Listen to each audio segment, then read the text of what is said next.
Saudara umat Katolik dari berbagai negara berdatangan ke lapangan Santo Petrus untuk mendoakan Paus Fransiskus.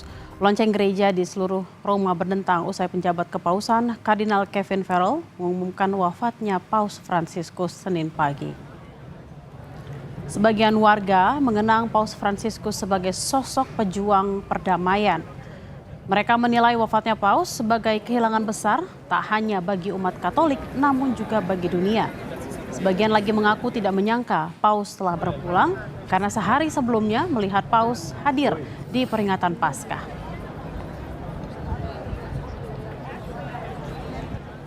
Vatikan menetapkan waktu berkabung atas wafatnya Paus Fransiskus selama 9 hari. Lalu bagaimana kondisi terkini di Vatikan? Kita akan tanyakan pada kontributor Kompas TV di Vatikan, Antonius Agnintudo. Selamat siang Anin waktu Indonesia dan selamat pagi waktu Vatikan.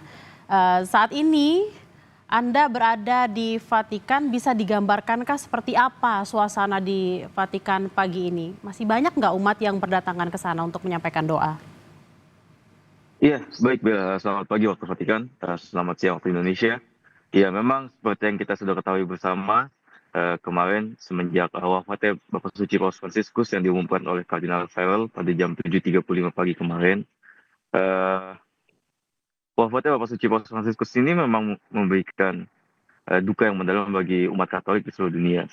Terutama terlihat secara di sini, di Vatikan langsung, di lapangan Santo Petrus. Jadi memang kalau bisa dilihat di belakang saya, saat ini memang terlihat belum cukup banyak orang, karena memang masih pagi dan masih ditutup. Namun, dari tadi saya di sini mungkin sekitar 1 jam, ada banyak orang-orang datang, mulai sedikit-sedikit makin datang, makin ramai. Tadi juga di sebelah sisi satunya, ada cukup antrian yang sangat panjang untuk memasuki Basilika Santo Petrus. Jadi begitu Nanda, memang ada begitu Bella.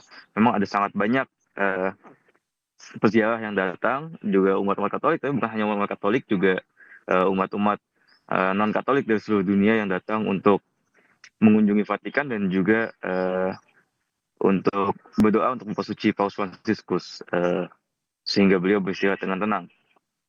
Anin, kalau kita lihat Gitu. antusiasme untuk mendoakan Paus Fransiskus memang sangat besar sekali. Apakah di sana juga diatur jam-jam khusus? Apakah itu untuk doa rosario bersama? Atau mungkin para rombongan peziarah yang datang ini memang mereka mengarrange sendiri untuk doa-doa tersebut?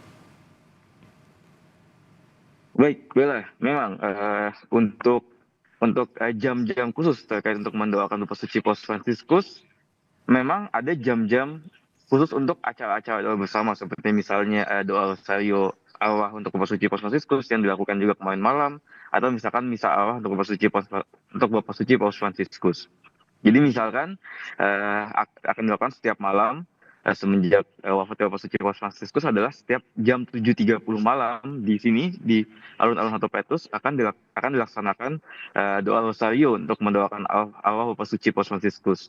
Doa rosarionya mungkin sekitar setengah jam dan iya pada ketika dilaksanakan doa rosario itu semua peziarah bisa datang untuk berdoa dan untuk mendoakan Bapak Suci Paus Fransiskus. Juga selain itu, seperti kemarin malam di kota Roma, di Basilika Lateran juga dilaksanakan misa arwah untuk Bapak Suci Paus Fransiskus. Kita disebutnya di sini Messa Suffragio. Jadi itu adalah misa arwah untuk Bapak Suci Paus Fransiskus. Namun selain itu, memang peziarah yang datang ke Roma atau datang ke Vatikan di luar dari jam-jam tersebut tetap bisa datang dan berdoa jam berapa saja untuk mendoakan Bapak Suci Paus Fransiskus. Terlihat juga seperti kemarin ketika saya berkeliling di sekeliling namanya lapangan Santo Petrus, juga terlihat banyak orang yang ada yang membawa lilin, membawa bunga, ada juga yang mungkin membawa banner pesan untuk Bapak Suci Paus Fransiskus. Jadi memang ada jam-jam tertentu, misalkan untuk doa rosario, untuk misa arwah dan sebagainya. Tetapi selain di luar dari jam-jam itu, semua orang, semua peziarah, mau dari Katolik, mau atau bukan, mau dari seluruh dunia manapun bisa datang ke sini untuk mendoakan langsung Bapak Suci Paus Fransiskus. Begitu, Bella. Anin, apakah kemarin atau hari ini sempat ngobrol dengan para peziarah? Apakah mereka memang sengaja hanya datang hari ini saja, atau mungkin menunggu sampai masa berkabung 9 hari, atau mungkin jangan-jangan menunggu sampai konklas selesai? Iya, baik Bella. Iya, memang saya kemarin sempat berbincang-bincang sedikit juga ya dengan para peziarah di sini.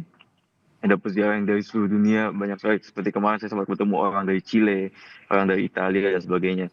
Memang, untuk kemarin, sebagian besar dari masyarakat atau peziarah yang saya ajak berbicara, memang sebagian besar adalah mereka sebenarnya sudah merencanakan ke sini, ke Vatikan, karena ini kan Minggu Paskah, dan juga sedang ada jubileum. Jadi memang ada peziarah, banyak sekali peziarah, di luar dari kejadian wafatnya Paus sekaligus. Jadi memang kemudian karena wafatnya Paus, ya mereka menjadi mengubah sedikit acara mereka. Mungkin yang tadinya untuk mengikuti jubileum, mendatangi pintu-pintu suci satu persatu, mereka menjadi lebih fokus datang ke lapangan Santo Petrus. Selain itu juga memang ada juga orang-orang yang mungkin yang tinggalnya dekat sini, seperti kemarin seperti ada orang Itali, memang mereka datang sengaja ke lapangan Santo Petrus untuk mendoakan Bapak Suci Paus Fransiskus. Begitu Bella. Jadi memang wafatnya Bapak Suci Paus Fransiskus ini kan cukup mendadak kalau kita bisa bilang, karena seperti kita sudah ketahui sebelum-sebelumnya, meskipun Bapak Suci Paus Fransiskus ada di rumah sakit, Bapak Suci Paus Fransiskus terlihat atau kesannya mungkin sedikit lebih sembuh, sedikit lebih membaik, bahkan hingga sampai kemarin lusa saja, sampai ketika hari Paskah di sini, Bapak Suci Paus Fransiskus masih bisa datang memimpin doa dan memberikan blessing untuk kepada umat-umat yang datang di eh, lapangan Santo Petrus. Jadi memang wafatnya beliau memberikan duka yang mendalam, tapi saat itu juga memberikan apa ya, rasa shock atau rasa kaget, karena kita tidak tahu bahwa akan terjadi seperti ini, karena semua sebelum-sebelumnya membaik. Jadi memang banyak orang yang datang ke sini mungkin dengan alasan lain, atau lebih tepatnya untuk alasan berziarah, alasan eh, mengikuti jubileum, atau alasan untuk melakukan pesta Paskah di sini untuk bertemu Bapak Suci Paus Fransiskus terakhir kalinya seperti 2 hari yang lalu. Kemudian Bapak Suci Fransiskus wafat, jadi banyak orang yang mulai sedikit mengubah acaranya untuk berdoa ke sini. Begitu, Bella. Anin, kalau kemarin Kardinal Suharyo mengatakan ada rapat kongregasi kardinal yang dijadwalkannya tuh hari ini atau pagi ini di Vatikan untuk tentunya membahas sejumlah hal. Lalu kalau pantauan Anda di sana, rapat tersebut apakah sudah dimulai?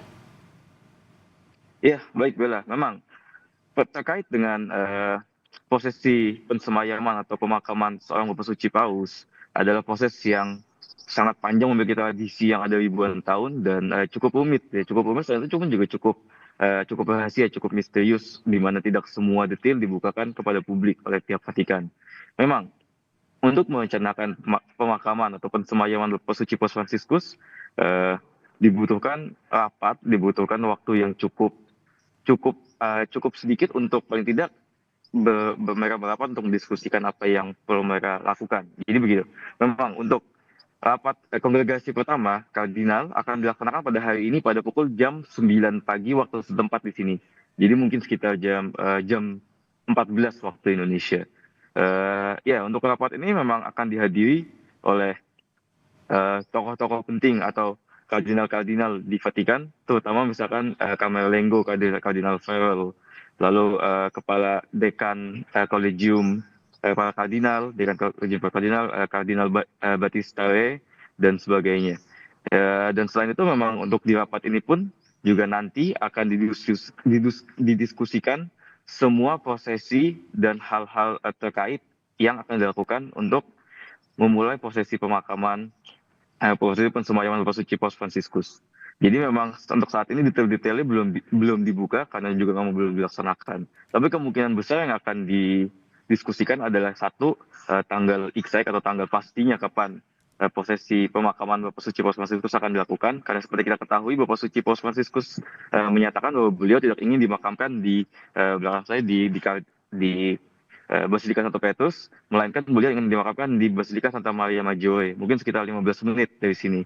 Tapi ada di dalam kota Roma. Selain itu juga mungkin hal yang akan mereka perbincangkan lagi juga adalah tanggal pasti kapan akan dilaksanakan konklav, karena memang kan untuk melaksanakan konklav ada lebih dari 100, mungkin sekitar 120 kardinal yang akan datang dari seluruh dunia. Jadi memang membutuhkan waktu, juga membutuhkan rencana yang cukup matang ya, sehingga dapat dilaksanakan dengan baik. Dan yang ketiga juga ya mereka akan membahas tentang eh, operasional sehari-hari gereja ketika masa sede vacante ini. Karena memang masa sede vacante ini kan masa di mana tidak ada gereja Katolik atau Vatikan tidak memiliki seorang paus. Jadi memang diperlukan ada diskusi-diskusi dan koordinasi untuk memastikan semua berjalan dengan baik. Begitu, Bella.